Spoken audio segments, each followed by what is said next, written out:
Hi, in this episode I'm talking about the top 3 humanistic leadership traits a first-line leader needs to master. Stay tuned for more.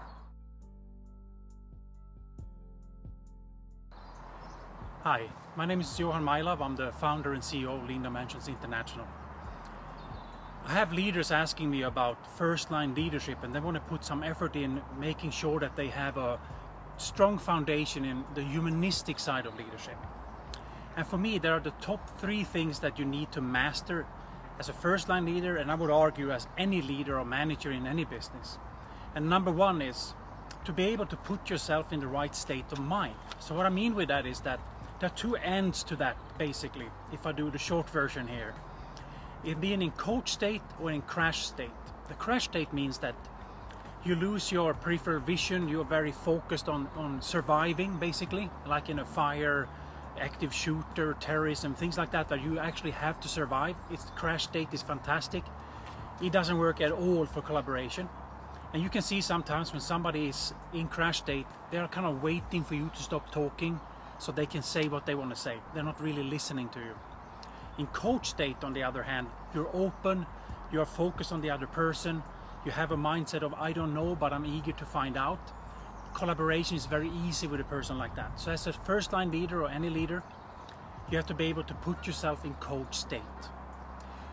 You also have to be able to stay in course, meaning that you are the person who drives and creates opportunities and creates a platform for everybody else to perform. If you are in effect, you're a person affected by the outside world, you become a victim, and nobody needs a leader who is a victim, right? So as a leader, you need to stay in coach state and in course. I'm the one who will make things happen. The third level is feedback. You have to be able to give feedback to people based on what they did or said and how that make you feel. So that you talk about what you actually observed, you don't use rumors, and you don't judge people when you give feedback.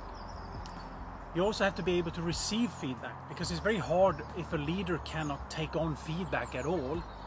So if you think about that, make sure you don't defend or ignore or explain yourself. Just listen to the other person and take it in and process that.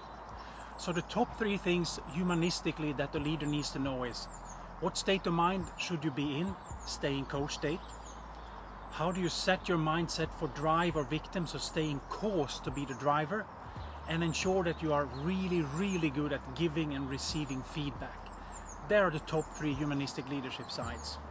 Do you recognize that your team needs any of that, or maybe you personally? Please reach out to me. I'm very happy to talk to you about it. Like and share this video, and as always, thank you for listening.